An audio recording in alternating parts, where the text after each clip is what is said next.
Hello, welcome to the Morgan Library. My name is Patrick Hutsler, and today for Teen Talk Tuesday we'll be discussing Leviathan by Scott Westerfeld. Leviathan is an alternative version of World War I. It has central powers using mechanized war machines opposing a group called the Anti-Alliance, also known as Darwinists, who fabricate living creatures genetically. This book is very famous and it won an Aurelius Award in 2009. I hope you enjoy. Let's start reading chapter 1.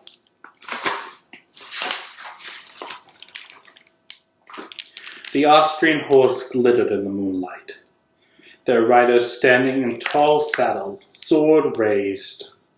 Behind them, 2 ranks of diesel-powered walking machines stood ready to fire, cannon aimed over the head of the cavalry. A Zeppelin scouted no man's land at the center of the battlefield, its metal skin sparkling. The French and British infantry crouched behind their fortifications, a letter opener, an ink jar, and a line of fountain pens, knowing they stood no chance against the mighty Austro-Hungarian Empire. But a row of Darwinist monsters loomed behind them, ready to devour any who dare retreat it. The attack had almost begun when Prince Aleksandar thought he heard someone outside his door. He took a guilty step towards his bed, then froze in place, listening hard. Trees stirred in a soft breeze. And here's a picture of the young prince, illustrated in the book.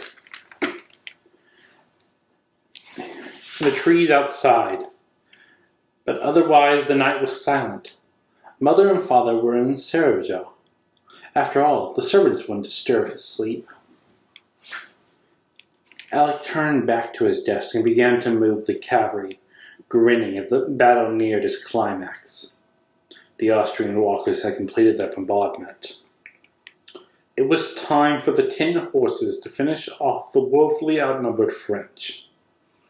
It had taken all night to set up the attack, using an imperial tactic manual borrowed from father's study.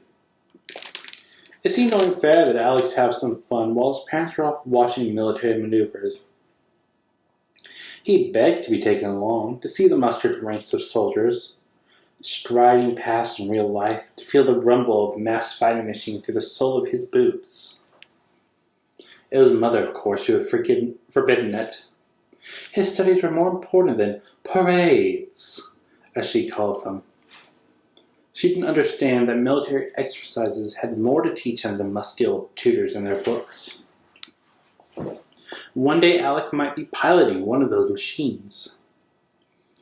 War was coming after all. Everyone said so.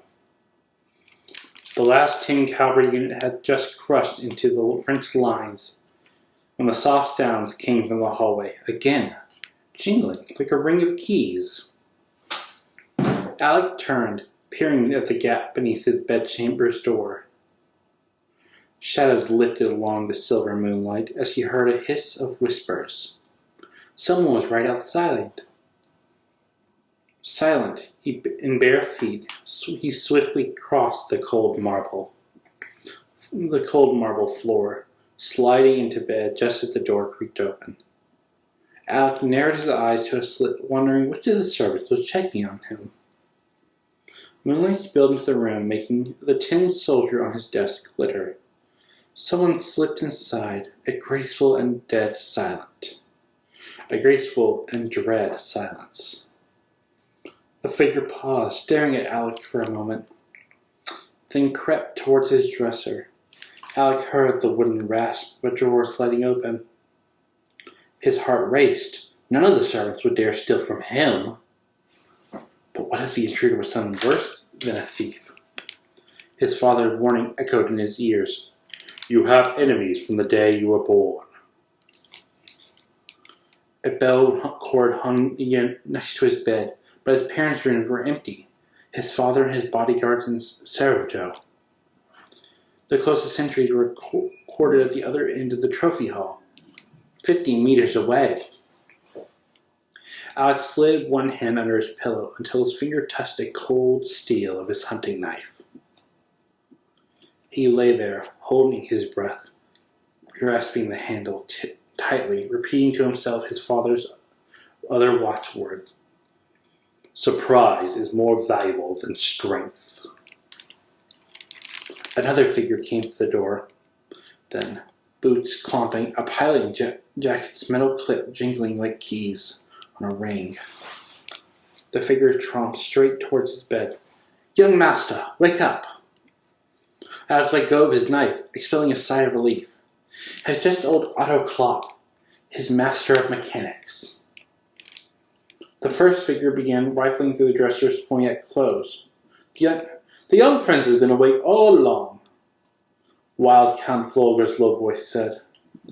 "A bit of advance, your highness. When pretending to be asleep, it is advisable not to hold one's breath." Alex stood up and scowled. His fencing master had an annoying knack for seeing through deception. "What is the meaning of this?" "You're to come with us, young master," Otto mumbled, studying the marble floor. "The Archduke's orders." "My father? He's already back?" "He left instructions," Count Volker said with the same infuriating tone he used during fencing lessons. He tossed a pair of Alex's trousers and a piloting jacket onto the bed. Alex stared at them, half outraged, half confused. "Like young Mozart," Otto said softly, "in the Archduke's stories." Alex frowned, remembering his father's favorite tales about the great composer's upbringing. Supposedly, Mozart's tutor would wake him up in the middle of the night when his mind was raw and defenseless and thrust musical lessons upon him.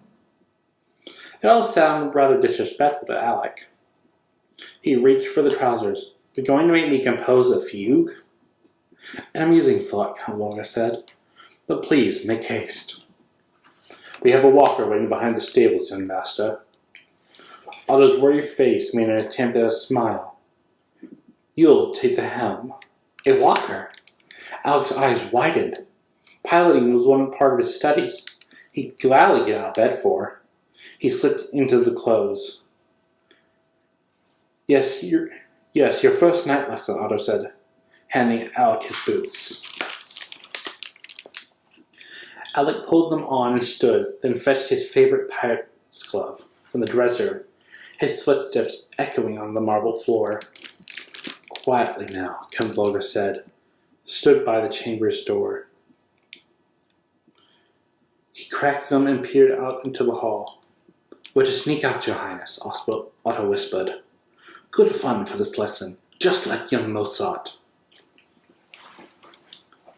The three of them crept down the trophy hall, Master Klopp still clomping, Volker gliding along in silent. Paintings of Alex's ancestors, the family who had ruled Austria for 600 years, lined the hallway. Their subjects stood staring down with unreadable expressions. The antler, his father's hunting trophies, cast down tangled shadows like a moonlit forest. Every footstep was magnified, but the stillness of the castle and questions echoed in Alex's mind. Wasn't it dangerous piloting a walker at night? And why was his fencing master coming along? Count Volker preferred swords and horses over soulless mechanics, and had little tolerance for commoners like old Otto. Master Klopp had been hired for his piloting skill, not his family's name. "Volker?" Alex asked. "Quiet, boy," the wild count spat. Anger flashed inside Alex and a curse almost burst from his mouth, even if it ruined their stupid game of sneaking out. It was always like this. To the servants he might be the young Archduke, but to nobles like Volker, never let Alex forget his position. Thanks to his mother's common blood, he wasn't fit to inherit the royal lands and title. His father might be heir to an empire of 50 million souls, but Alex was heir to nothing. Volker himself was only a wild count, no farmlands to his name, just a bit of forest.